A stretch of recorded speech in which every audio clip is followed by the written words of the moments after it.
Okay, so it's 9/11 today, and it's the anniversary for the 2001 9/11 attack on America. The attacks of the Twin Towers in New York. So I'm going to provide a different take on it using my fate stack method and show um, how this event originated and where the blame should be put. Okay, so we all know the story that the U.S. government has put out and approved.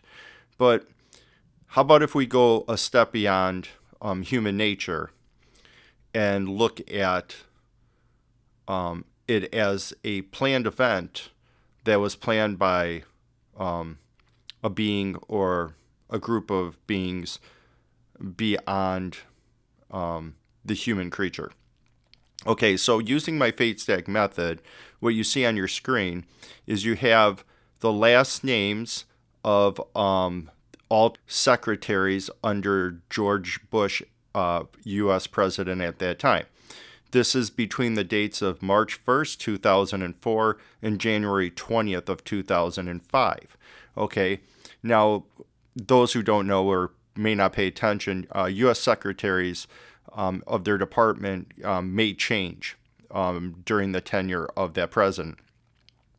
So somebody, let's say, in the Department of Energy may have that position for a certain length of time and then leave and then come back, or have somebody come back in place of them. So what you see on the screen are the secretaries of state during that time period of March 1st, 2004, January 20th, 2005, under George Bush, then President of the United States of America. So you have an exhaustive list of secretaries of state, or I'm sorry, secretaries of their department in the cabinet of George Bush. Okay? So if you open a filing cabinet, per se, in your imagination, right, and you flip through the different folders, and you looked under cabinet members of a specific president, you would go to George Bush, and then you would find cabinet members of George Bush, so you get more specific.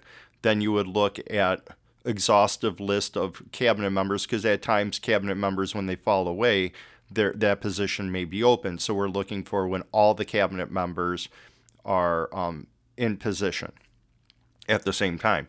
And then you would look through the different dates of when all cabinet members are, all those positions are full. And you would find the date March 1st, 2004 to start this group of people that you see on the screen. These are their last names. And then the next person that fell away, which I don't know the exact person in this group, but when the next person fell away, that was the last day of all these same people was January 20th, 2005. So in between March 1st, 2004 and January 20th, 2005, these people maintain their position as the cabinet members under George Bush. So we can see this as a unique period in time when these people maintained and had the position as cabinet members in the United States under a certain president, George Bush.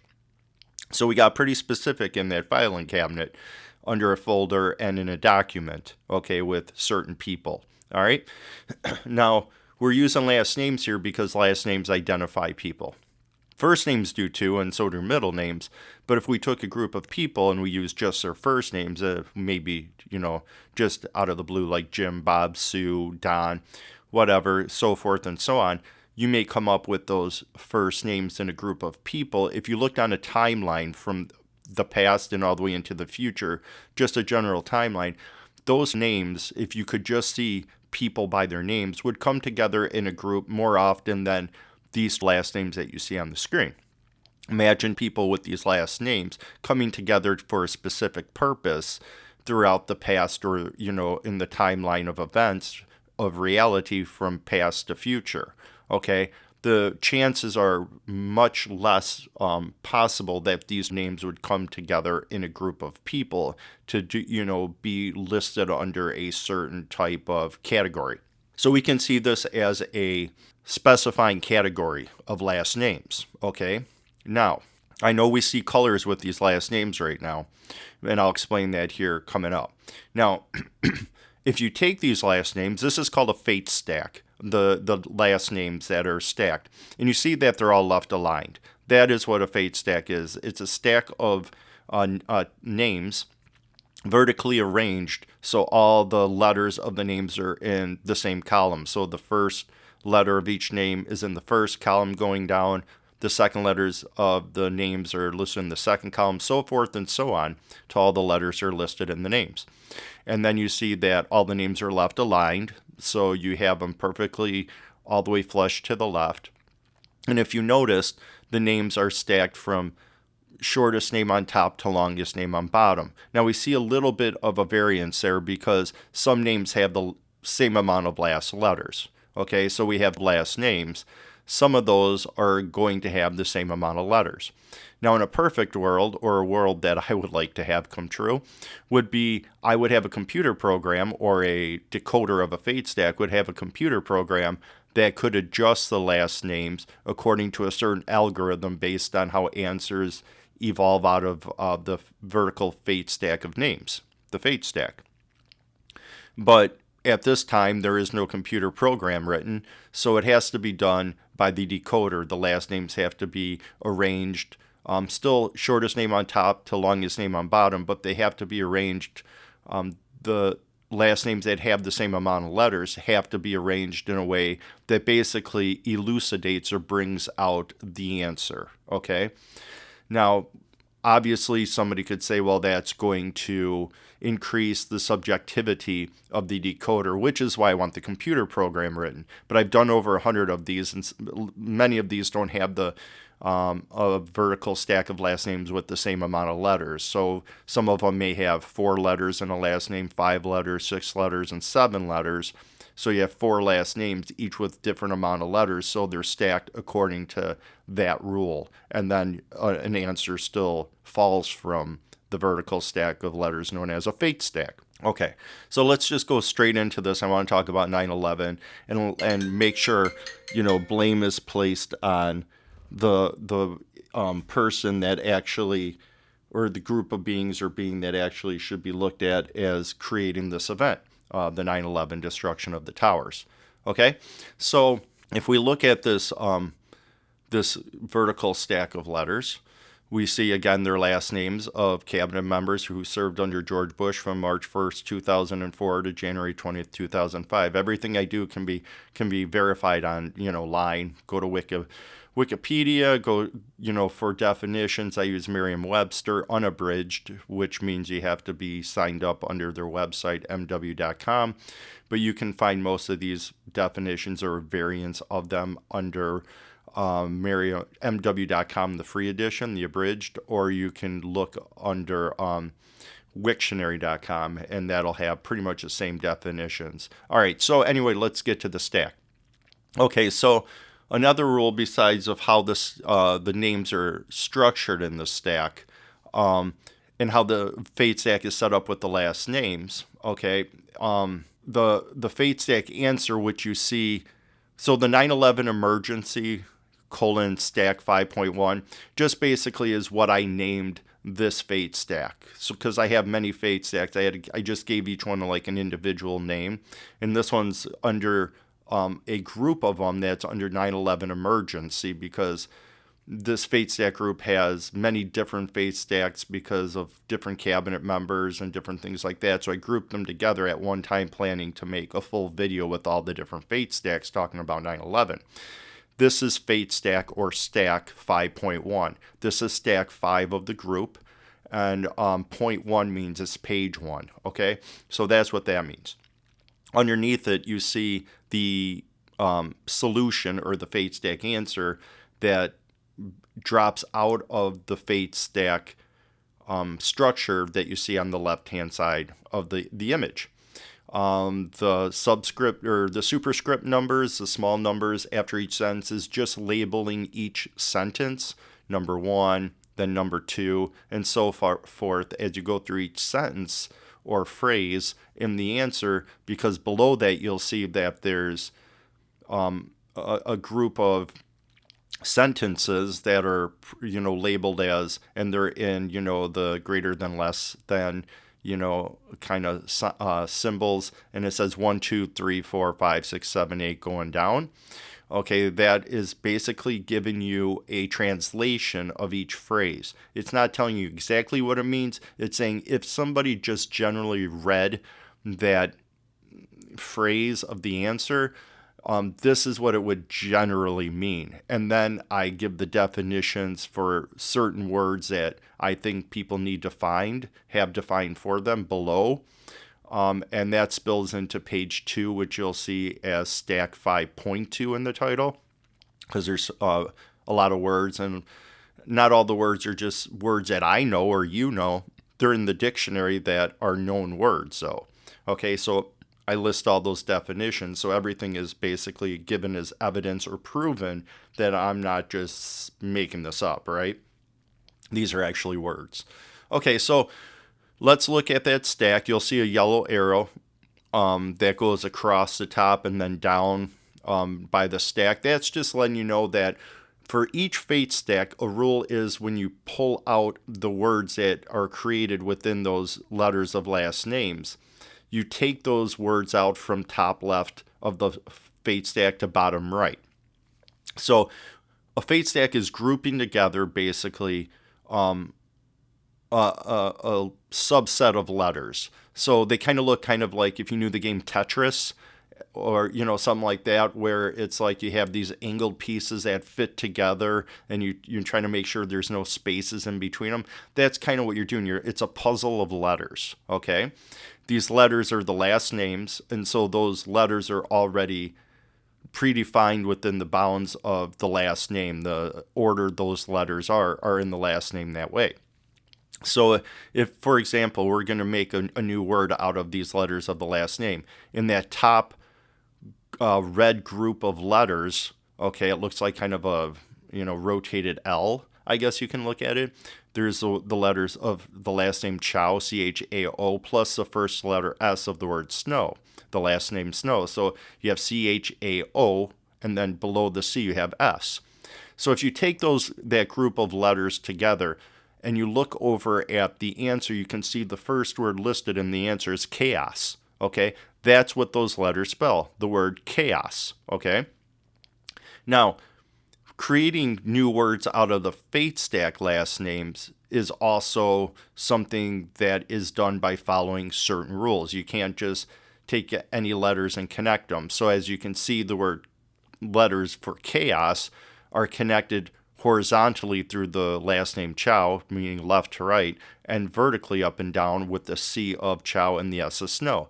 Fate stack answer words can only be created within a fate stack group of names by connecting letters either horizontally, left or right, that means, or vertically, up and down. You cannot create a fate stack answer word by connecting letters just diagonally.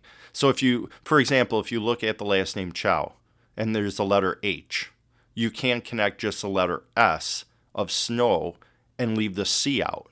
So you couldn't connect those two letters and say, okay, S and H go together and then I'll connect the A and O, because the H and S are just connected diagonally. Now they're connected in this fate stack, as you can see, because they're also connected with the letter C, because the H is connected horizontally with the letter C, while the C is connected vertically with the letter S. Okay, so that's how the fate stack answer words are created. Okay, now another rule is after you connect letters to make words, all letters of the last names have to be used. Okay, so you can't have any leftover letters. There's no excuses. Okay, that's basically the idea. The idea is to say, okay, if all the letters are used, then there's no excuse for the decoder to come up with to say, well, I had leftover letters and I needed to do that because to create the words that I wanted to create. This traps the decoder into creating only certain words because every letter has to be used, and not every letter can be used to make a word. Take, for example, the letter, if you go down, 10 names, you have the name Jackson. If you look at the green kind of backwards letter L, or no, that would be correct. The correct word on the left first column of the Fates Act going down, you see in the green PNAJ and then across A. The letter J is not going to be found in a whole bunch of words that you want to make, but you have to have certain letters surrounding that J to make a word. Now just imagine if you connected some of those letters around the letter J, but we're left with letters that don't create a word with the letter J. You couldn't just leave the letter J out and not connect it and say, well, I had a leftover J, I can't do anything with it. No, because then you're just basically, the decoder is making excuses and why they can't make a word. And then somebody saying, well, see, there's nothing there, would have a better argument to say that a decoder is just creating something that they want to have there and not something that may be there naturally, okay? All right, and also by allowing only certain ways to connect the letters horizontally and or vertically, it pins down a decoder once again to only be available to create certain words. And somebody who may want to argue a fate stack and its legitimacy may take the stance of saying, well, you can create any words you want to with letters given, which is not true, because if I give you the letters CHAO and S for the word chaos, you couldn't create the word giant out of it. Okay, if I wanted to make the word giant there, I couldn't do that. So it's pinning me down as a decoder, or anybody who wants to decode, as creating only certain words with those letters. Now, of course, I could start with any of those letters at the top I wanted to, but by the time I worked through those last names and those letters and got to the bottom, I'm only guaranteed to create certain words, because if I wanted to create any words, I'd have leftover letters, or certain words, and certain letters wouldn't be available for me to use to create the words that I wanted to, because I didn't make the last names. I didn't put the letters in the last names. I didn't order the letters of the last names, and that means I can't create any words that I want to, because those letters are within the grid already in a certain order. Okay, that's preset. Now, let's look at something else real quick as we work through this. You're also going to have to realize the people whose last names are being used didn't give themselves their last name either. These names have been passed down through time, okay? These last names were created from a mishmash of other names because people migrated from different countries. Things got changed with their last names when they migrated, spellings. Changes happen with names because of an area you're in. Let's say you move to, for example, Poland. You might have got the suffix SKI for ski added to your last name. So last names evolve, okay? They don't stay the same, okay? Plus, at one certain time in history, there were no such things as last names because there wasn't enough people to worry about having a last name for. It only started happening when you had too many, like Toms or Bobs or Jims or, Sallys within a certain group of small group of people in a society or something. That's why they started coming up with last names like Baker, because it told about their profession. Like Joe Baker, right? Or Anderson, it's the son of Ander. Okay, in this Space Act, you can see Thompson, the son of Tom, okay? Or whatever, that would be the son of Tom. I don't know how that would work, but okay. That's basically, so names evolve, letters evolve. So I'm basically saying the people in history would have had to foreseen all these changes of names and letters to think, aha, we're going to create names to have a code in it, and that sometime in the future this event will happen and these last names will tell about it. Obviously, we can say people in the way past didn't collaborate on this, conspiracy theory that all these people would come together sometime thousands of years after them, or maybe hundreds, and have an event like 9/11, and these codes would be in the last names because people back then, our ancestors, wanted it to be in our last names. So we can say the code, and we'll say if it's there, the solution is is not attributed to anyone wanting it to be there. No human would have put this in the last names. Okay? Somebody may argue, well, maybe subliminally we did, or subconsciously we did, and all this stuff, but that would mean that the human mind then has the ability to predict down to the letter level and describe events in future time, and not just this event, but thousands of events. I have over 150 fate stacks. It's just our ability would be so beyond that, would have spilled into our conscious lives, and we'd be aware we're doing it. But nobody's aware that they're doing it. So it goes beyond. It's a program code, kind of like DNA or the genetics. Just because people have it inside themselves, and it's where their physical bodies express from, doesn't mean people put it there. And then we're subliminally or subconsciously putting it there for ourselves. Just like last names, it's the same way. Consider like the last names the genetic code of the storyline of reality, defining, not causing reality to happen, but it's kind of like a story plot. It's basically telling you what's happening by using this method. Okay, so let's get into this. I know it's a lot of description, but I want you to totally understand where I'm going with this. So at some point you can think, well, he said this, he said that, but how about this, how about that? I'm trying to answer any questions because it's been thought about 1,000 times before you in my mind, and a lot of explanations, and I feel the need to comb through as much as I can to relieve any doubt you may have, okay? And that's why I'm showing it to you all on the screen. I'm not trying to hide anything from you. Okay, so we take out the word chaos, top left, the red. Now we look at the three letters of the purple word, N-O-W. Now you can see it spells the word now, but you can see in the answer after the word chaos, I put the word one, W-O-N. W-O-N, those letters can be used to spell the word now, and also own, O-W-N, okay? All right, so I could have said chaos now, I could have said chaos own, or I could have said chaos one. Now some people might be thinking, oh, like New World Order, chaos NWO. That's an abbreviation. If you took letters in a stack of this many letters and you just made abbreviations, it would be then it would become anything you want it to be, because you're basically making a bunch of abbreviations and then trying to explain what all those abbreviations mean. So another thing with fate stack is when you make words out of those last names, they have to be meaningful words, and words that are commonly used, okay? That is what you're going for. Statistically, there's variance, okay? But the word chaos, that's a noun, okay? One, it's a verb. So you're trying to stick to nouns, verbs, adjective, adverbs, like the words like a, the, or, but, if, and.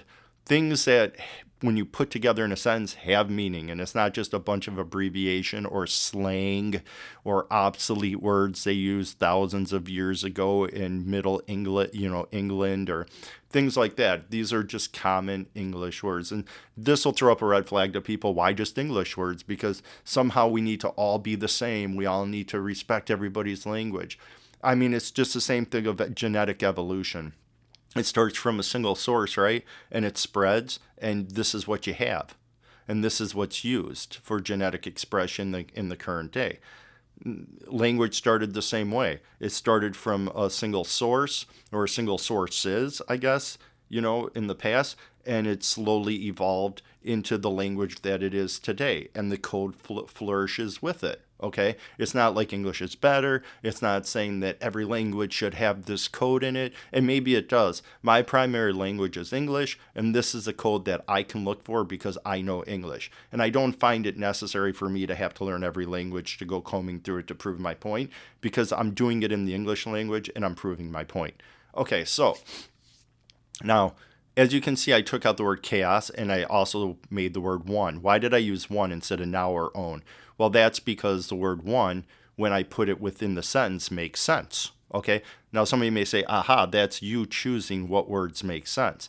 Well, if I'm to make a sentence or a poem or anything, I'm not going to put words that don't describe a situation, or I'm not going to use words because they have the same letters and change those letters around just to say, I'm using it in a different, those letters in a different way to create a word when it doesn't make sense in the sentence. Meaning happens within a sentence because the words make sense. Okay, so sure, there's certain letters, and this would be good for a computer program to be able to filter out when letters are in a certain row in the fate stack around other letters. This is the order they should be, and leave the decoder out of it. But for right now, I don't have that luxury. I do it the best way that I can. Okay, so the word one is used. Okay, and I'll answer why. So another thing that traps a fate stack decoder into a certain answer is the fact that the answer that is decoded from the fate stack has to do with the people of the last names that the fate stack answer comes from.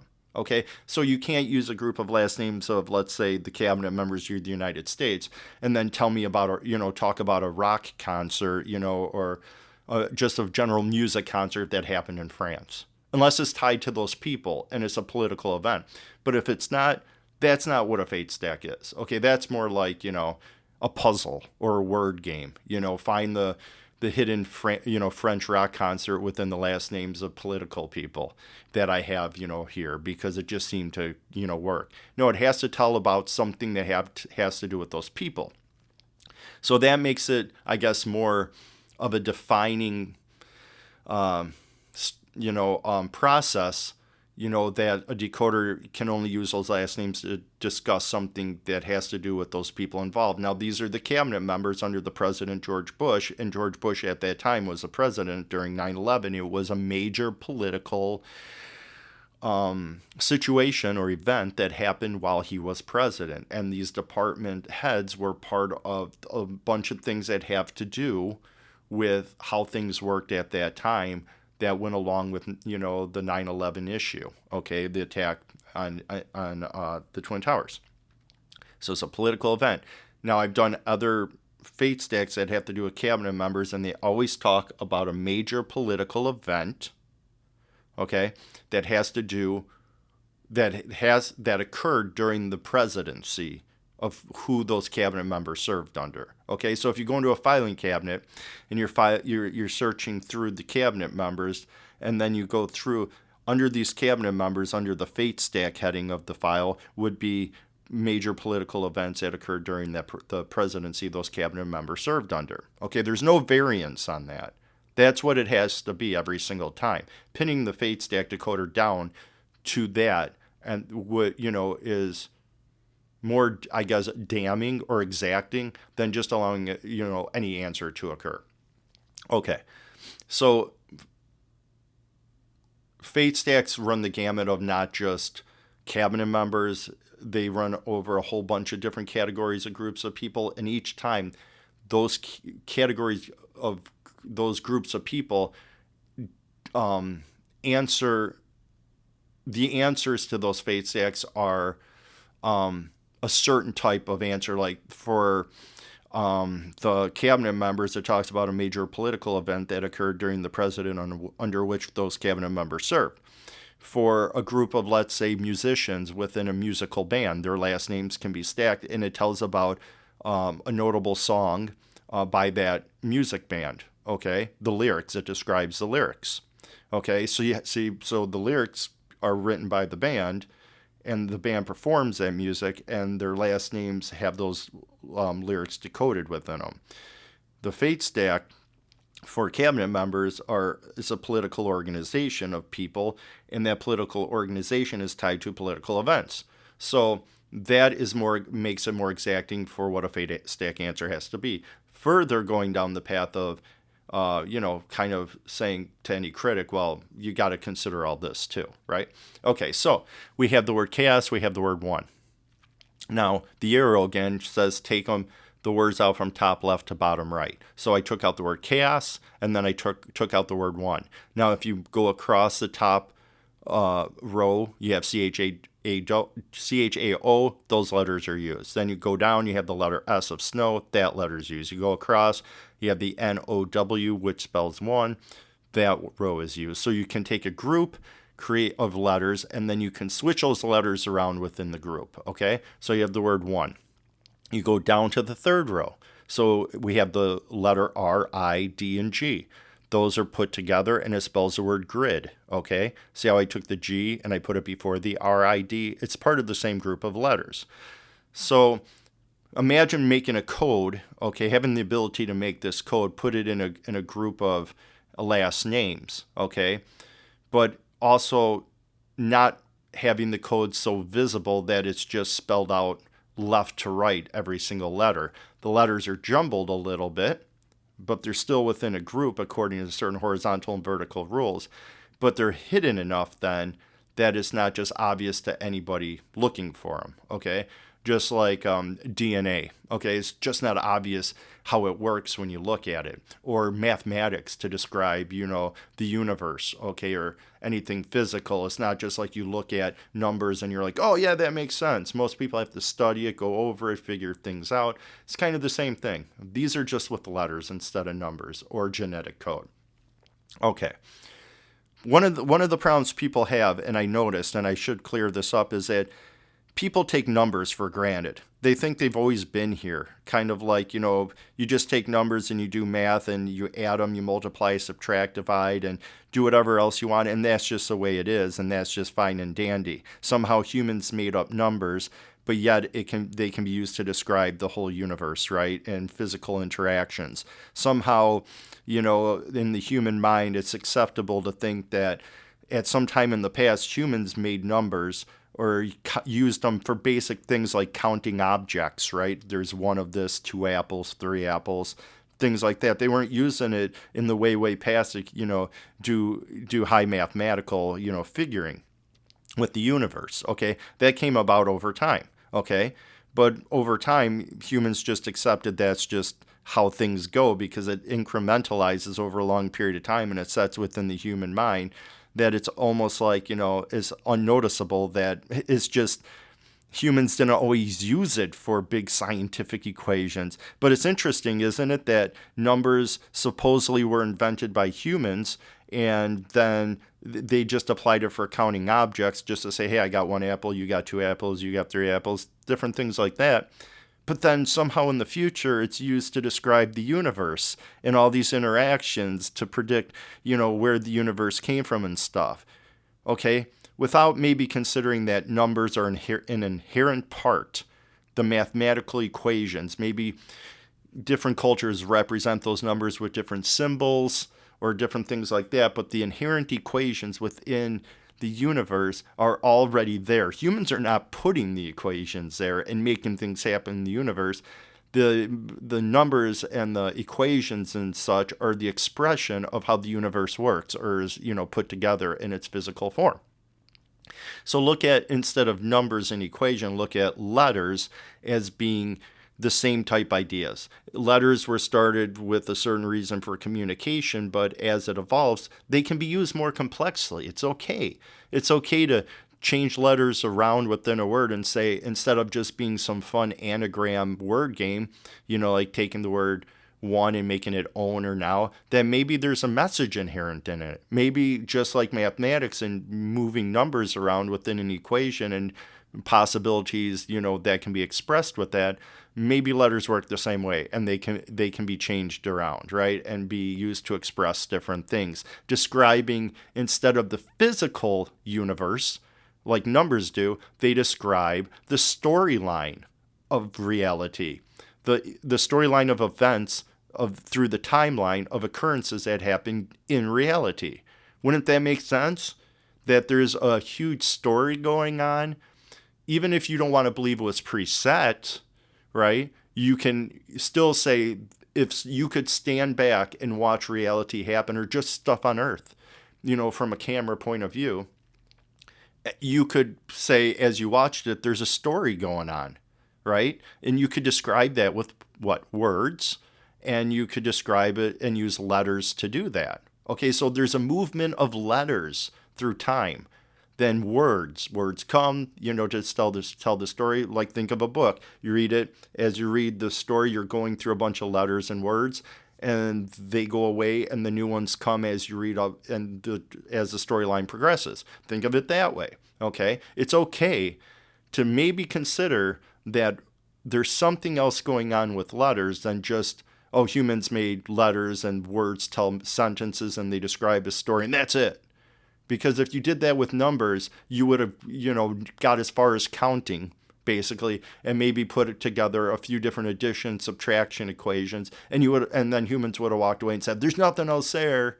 You're just seeing something where it doesn't belong." You got to get away from that. You got to open up the mind and think, okay, maybe this evolution of letters and language and descriptions and different letters making words might have something more to it than just something that's what was taught to you in school. And that's where I think most people are. I was taught that I read words and letters form those words and that's all there is. Okay, maybe you need to step beyond that. Okay, so let's get back to this. So you got the word grid, RIDG for the word grid. Okay, so I'm going down the rows and then I'm going right. So I got the letter I of ridge. Well, it's still part of the word grid. And then D is still part of the word grid. And then G is still part of the word grid. So use each word once. You don't double, triple, quadruple the word. It's just too redundant. That's not how you make a sentence, right? Use a word one time. It may repeat later on, but you don't go grid, grid, grid, grid, grid. Okay? And then you have the E of ridge, of the name ridge. So we have a new word. And as you see listed in the answer, that's the next word, seeing. So from top left to bottom right, you pull the words out in that fashion. And so now the order of the words you pull out is predefined. Okay, so you can't just pull the words out in any order you want or make an excuse, well, I had to do it one time, to make it work. You're not trying to make something work. You're trying to use all the letters to form words. And when those words are formed, then you're pulling those out in order. And then when you add punctuation, because that's what English is, if you just had a bunch of words, it would be a run-on of a bunch of junk, and you'd have to try to figure out when the sentence begins or when it ends, or how the expression is supposed to be read. That's what punctuation does. It adds a little pause. The punctuation tells you, okay, this is a colon per se, is going to maybe precede a list of objects, where if that colon wasn't there, it just looked like a big string of words that you didn't know how it was really meant to be taken. So it's up to the decoder at the moment, unless, a computer program's written that could do it, to add in the punctuation, to say, this is a defining phrase, and then the new phrase begins after this word. Okay, so if we take out all the words, we have what's left in my decoding of the last names, and what I do is I comb through, and then I go back over and over the names to make sure that I've combed out the words and the ones that are best, that make sense, okay, in an answer. That I don't have a bunch of words that don't make sense together. They follow English rules as closely as possible. It's not a full sentence, right? Because you're taking it out. It's more like a code, okay? Something that is like not going to be like you're reading a book and we're worried about proper sentence structure to the T. It's getting out the message, communicating the message, adding punctuation, and things may be abbreviated, not abbreviations in the word, but abbreviated or shortened or terse, I guess is the best word to say it, condensed. So the information is, packeted in a condensed amount of letters, okay? Okay, so now let's just get to the answer. Okay, so we have chaos 1. Okay, that's a phrase. Number 1. Number 2 is grid, seeing pave. Okay, and so forth and so on. Now I'll describe each phrase. So in the translation below, chaos 1, see the number 1? It follows a translation below. And we can see that means utter confusion has beat out all other possible outcomes. Well, how did I get that from the word this phrase chaos 1? Because chaos is utter confusion, and winning or has won means that it beat out all possible outcomes. That's what happens when you win. You beat out all the possible outcomes or people. So we say chaos 1. Okay? So if we think of the event of 9/11, okay, we can see that chaos on that day of 9/11, the attack on the Twin Towers, it won because it happened. And when you look at magazine articles or television, clips or descriptions that are in articles. You can see people were in horror. You can see there's, blowing up, buildings crashing down. You can see people are getting sick. There's people, dying. That's chaos, okay? And chaos won, okay? Humans or whatever forces that be didn't stop it from happening. That is what won the chaos that day. Okay, now we'll go to sentence 2. Grid, seeing, pave. So a grid is, a cross section of lines. You can imagine like a tic-tac-toe board or something like that, right? And seeing, pave. Well, pave is pavement, okay? And that's a definition. You can look it up. And I have a, below you can see the third definition down in this, image. It's pavement, a paved surface such as the artificially covered surface of a public thoroughfare, okay? Now, in the translation, I say grid, seeing, paved means a network of roads are being looked at, roads which are paved. So a network of roads, which would be the grid, right? Because we're saying something that's paved. Okay, so I guess it could be sidewalks, right? But I'm trying to kind of start bringing the mind towards what the image you should be seeing is, because I know the rest of the answer. But a network of roads are being looked at, or we could just say a network is being looked at. And we can say looked at because it's seeing, and then we can say the network is paved. Okay, we could step back and say, well, it could be sidewalks, right? It could just be pathways in a park. But let's bring our mind to the situation of 9/11. Okay, imagine being up in an airplane. And it's kind of interesting because that's where the attacks happened, from an airplane. Imagine being up in an airplane and you're looking down and all you can just see is this hubbub of a bunch of different things going on below you up, all right? That's chaos, right? You can see it as chaos. You might not be able to define what that chaos is, but you can see it. It's happening. There's something chaotic going down there. Now imagine you get closer, like a bird's eye view, like a satellite image, and you get closer. Now you can see there's a grid going on. There's pavement. It must be road systems. You see cars and buildings and different things like that. So it's a grid of roads, which is basically in Manhattan what you have is, horizontal and vertically intersecting roads. It's a grid, okay? And you're seeing that it's paved. Okay, that's pavement. Okay. The next sentence is and I think it's pronounced mean, M-I-E-N. Mean, you can look it up, means appearance, how something looks, okay? And then colon. So what is the mean we're talking about? It's a tall Japan tower. Now in the translation, I say appearance data, okay? Because it's the appearance of something. That's the data that's following. It's a lofty, because it's tall, Japanese skyscraper or Japan tower. So now this would be a red flag for a lot of critics. Well, it's not. We're not talking about anything in Japan, right? Okay. Now, the appearance. So now we're getting closer. Imagine being in the plane looking down, or in a satellite picture looking down and getting closer. Now we're getting closer, and we can see there's a tall tower. That's something's going on that we're talking about. The appearance is a tall tower. Okay. Now we can think of the Twin Towers in New York on 9/11. That's, the ones that got hit with the plane. Okay. But what does Japan have to do with it? We're not in Japan, right? If you look up the Twin Towers, you'll find that the Twin Towers, okay, were the architect for the Twin Towers was Minoru, M-I-N-O-R-U, Minoru Tamasaki, a Japanese American. He was the lead architect of the buildings. Okay? Now, some of you might be like, oh, that's a stretch. It should be in Japan because the answer says Japan. It's a tall tower that's related to Japan. And that relationship is the lead architect. It's not just a worker that happened to bring a lunchbox one day to help build the tower. It's the lead architect for the Twin Towers was Minoru Yamasaki, a Japanese American. Okay? So it's giving you a little bit more information about that tower. It's saying this tower is somehow connected with Japan. Okay? And that tells you about the lead architect as you look into the information. Okay?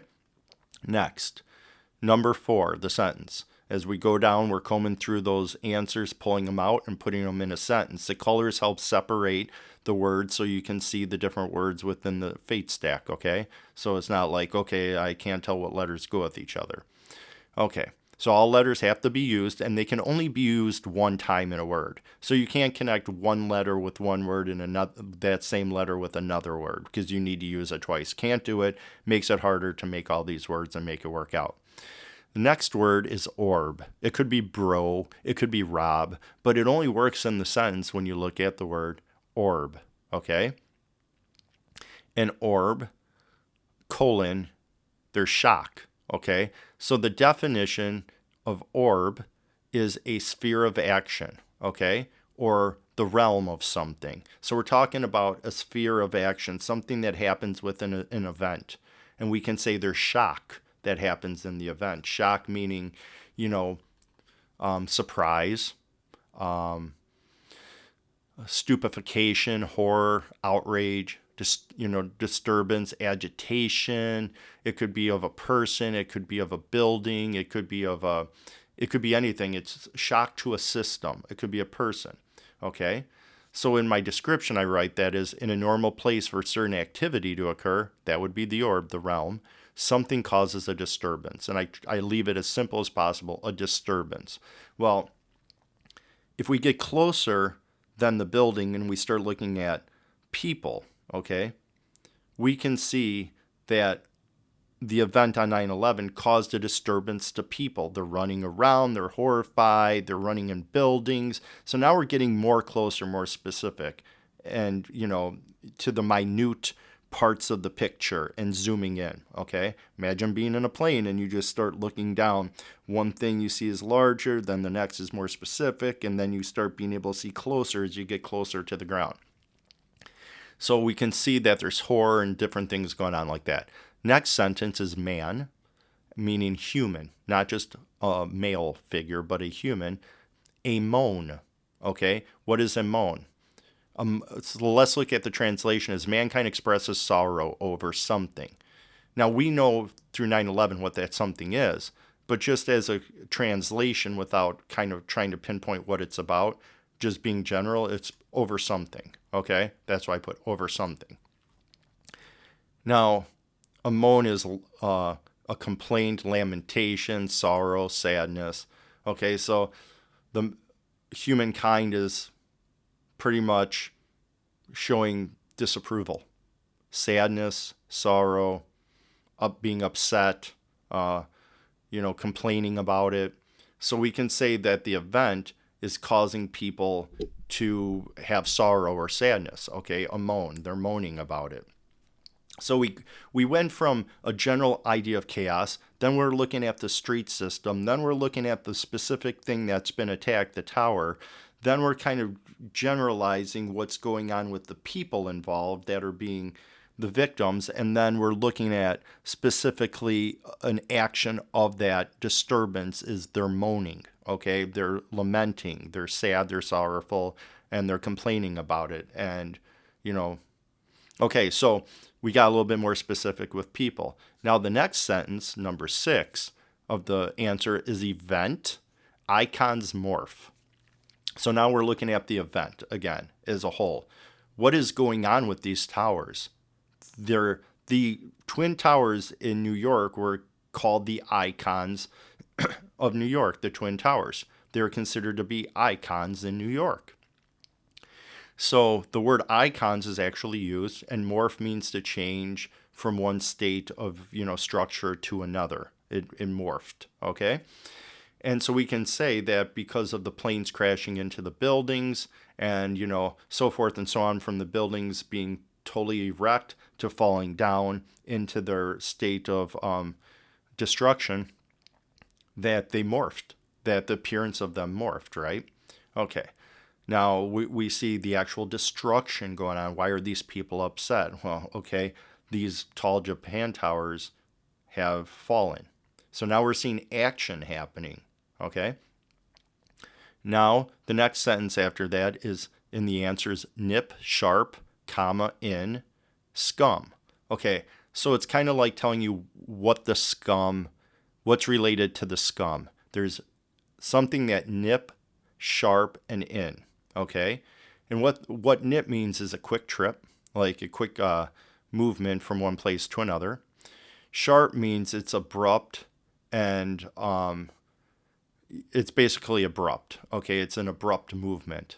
And then in means you're going in somewhere. Okay, and scum is basically a group of evil people. Okay, disgusting people, however you want to look at that. Okay, so we have a quick trip. There's quick trip, a movement of something, and it's abruptly changing course, and then it's going into something, and it's related to this group of people that are scum. Now we know on 9/11 the planes were skyjacked, and then their course was shifted and changed, and the where they took off from and where the event happened in 9/11 wasn't very far. It wasn't like they went across the whole United States to get there, right? It was very, very, somewhat very close. And it was a quick shift, especially if you looked at the radar. It was a quick shift movement, and then they abruptly went into the building without any notification or what was going on. They went inside to the towers. They crashed into the towers. And who did it? Well, the story is that there was a group of terrorists. Would you consider a terrorist your friend, or would you consider them an enemy? Would you consider them scum, or would you consider them good people? That's what the word scum is representing. Who nip sharped and in? The scum. Okay? Now we're talking about how the icons morphed, why the icons morphed, and we're going now from the general idea of the chaos of the icons, right? The morphing, we're now going into the people that did it, that are in the plane and the organization that has something to do with the movement of the plane crashing into the building. Next sentence is number 8, fled fort. Okay? And in my translation under number 8, it says one or more people ran from a defensive structure guarded by troops. That's what a fort is, a defensive structure guarded by troops. Fled means to flee or to run away from. So if we look at the Twin Towers, we can say, okay, it's not really a fort. We could say, I guess it's a big structure. It's fortified, it's concrete, it's heavy, it's guarded, and it's guarded by, the Port Authority of New York. And we could say, okay, people fled that and we can consider it a fort. But I've decided to say fort is a little bit too general used in that aspect, okay? What also got attacked that day on 9/11? The Pentagon. What is the Pentagon? Pentagon is like the main building for the military, for defense, right? The Pentagon, it's layers and layers of walls, and you best believe it's guarded. You're not just walking through the front door any old day, going through the building any way you want. It's guarded by troops. It's a military base basically that way. Okay? So, and it's a building, it's a structure. So right at the last sentence, it's giving you a little bit more information, not just on the Twin Towers, but it's also giving you information about another event that happened on 9/11, the people fleeing the Pentagon. Okay? So it's telling the event of 9/11, the main buildings that got attacked. It goes more into the buildings in New York, the Twin Towers, right? But then it also tells you about another building based on the word fort, okay, that the Pentagon happened. So as you can see, the phrases that were made in the answer have words that define the situation that happened. I can't take these words and apply them to a football game, right? I can't take these words and apply them to a music concert. I can't take these words and apply them to a popular wedding, maybe some celebrities that got married. I can't take these words of the answer and what they mean and how they all come together and apply them to any other event, somebody's first day at college. They talk about a specific situation through the different phrases, from seeing it from bird's eye view like you're in a plane and going down into the event to be very specific, and then telling you about the action that occurred that day. All using the letters of the last names of all the people who were cabinet members under the president during that time frame. Okay? So one of these fate stacks, somebody may look at and go, yeah, okay, I mean, it could happen, I guess. You have all these letters. A lot of these fate stacks use 2, 3, 4 last names, and there's still answers in them. Okay, I'm not showing them to you right now, but they are there. They're in my book, and I'll be making videos for all of them. I wanted to get 100 of them together before I started going through more videos with them. I have a documentary on YouTube that talks about all the Apollo missions for NASA with all the astronauts' last names and how their last names decode into situations all of them experienced during their space mission, notable events. So it's not a one-off thing, okay? And everything's very specific how it's done. It's very ruled, it's very organized, and it's been combed over. So I'd ask anybody that may be having doubts because of a belief, it's a belief you have. I'm not supposed to have certain beliefs if I'm doing something like this fate stack method. I'm not supposed to be injecting my beliefs into it.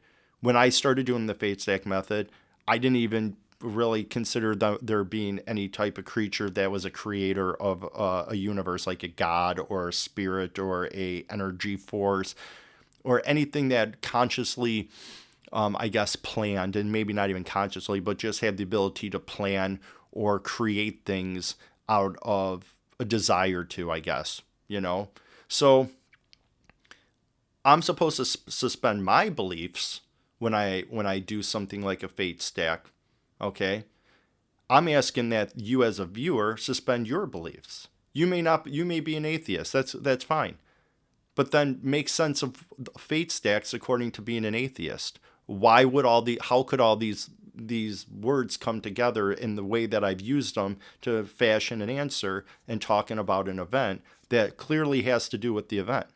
How do you answer that as an atheist, and if it's not an organized, planned out system? That this answer, which has to do with something with these people, is included in their last name using a specific way of creating a solution and a structure known as a fate stack. How would that be? Now, with one, again, if it was a one-off thing, you could say chance. It's just chance. It's happen chance, right? But I can show you 150 of them. And some of these are all the Apollo missions of NASA, right? The space crews. Not like one space mission of the Apollo space missions. All of them. And there's like 12, 13, 14, 15 of them. At one point, it should just be like, yeah, maybe a percentage work, 20%. Obviously, the decoder is just believing it's there. But suspending belief means I'm going to do all of the space missions, and they should all have to do with events that's on their space mission. And it does. So as an atheist, you have to come back and then say, how can that be?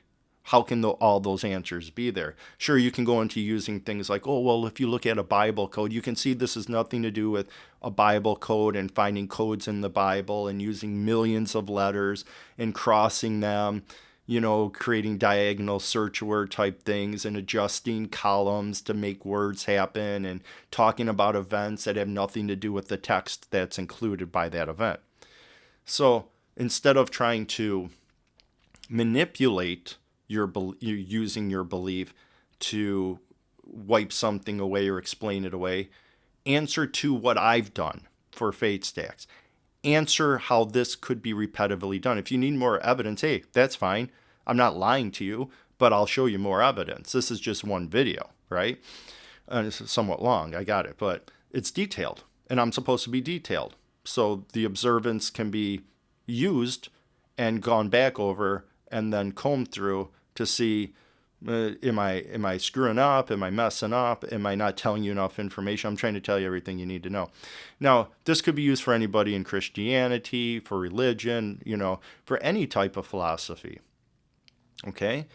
This is a program code. This is a program. Reality is a storybook. It is a written storyline. And that storyline is a decoded or a decode or a coded system of events, okay, that is described through these phrases, okay? and they're wrapped up within the names of the people. Why? Why would they be there?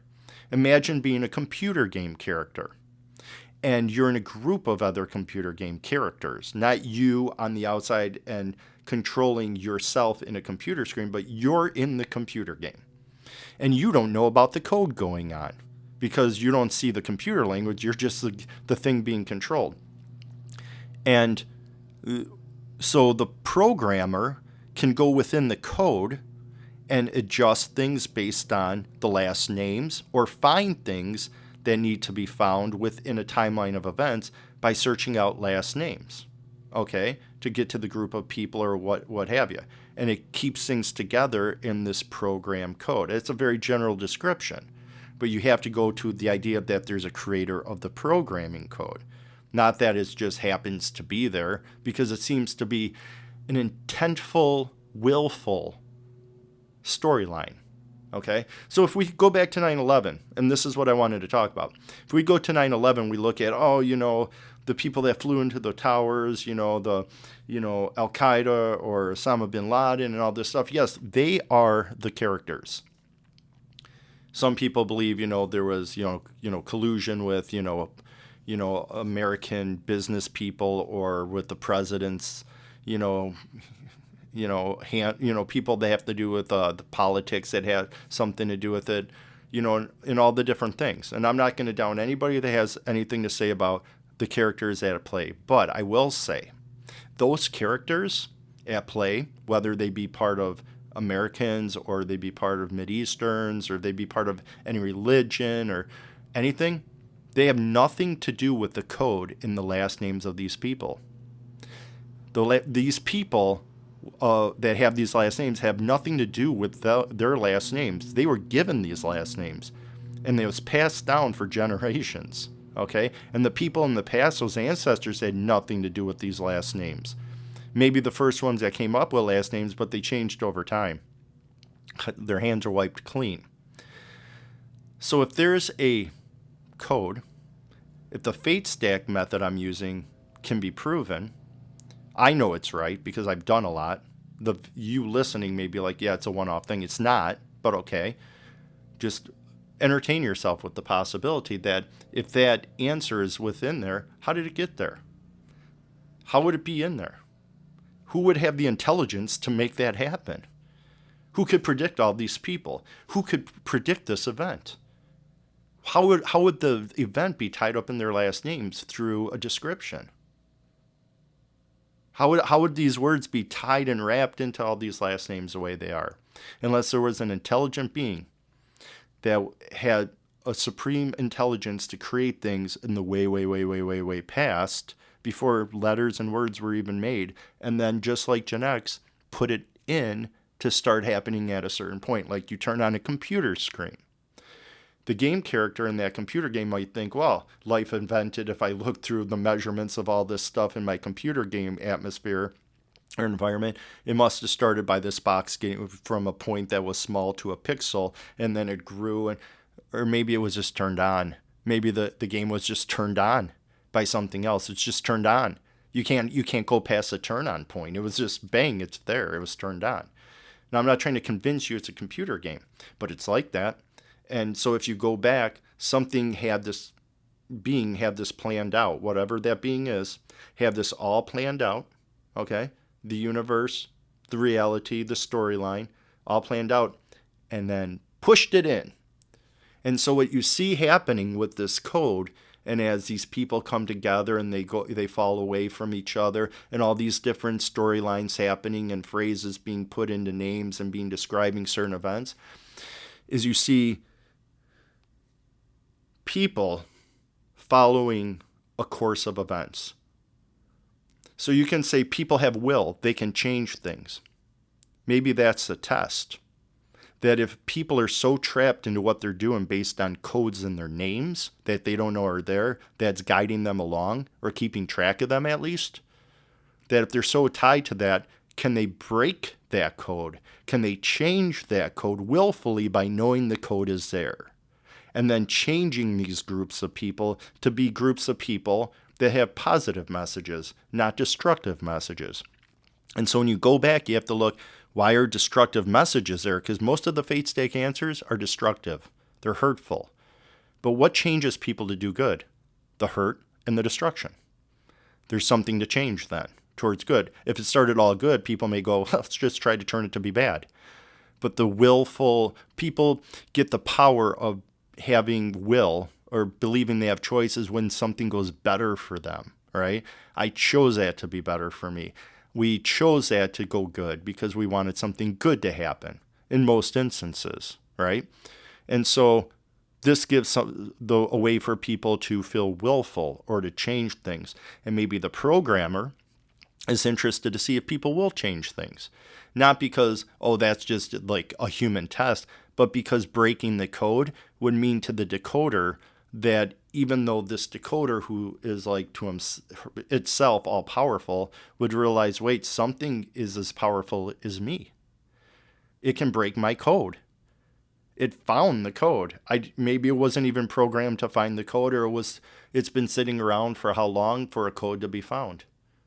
And then the code is found, and then the ability now to do something with it is what matters, okay? So I'm not saying that people shouldn't be held accountable, but at the same time, always consider that the being that might be a religious icon or a figure or a god may be the one at play because it created everything. That might be the one you need to look at and say, what are you doing? Why are you doing this? Why did you make reality this way? I'd like to see people being strong enough to change it, but shouldn't you be held accountable too? Especially for something like 9/11 and the destruction and the death of thousands of people. Thank you.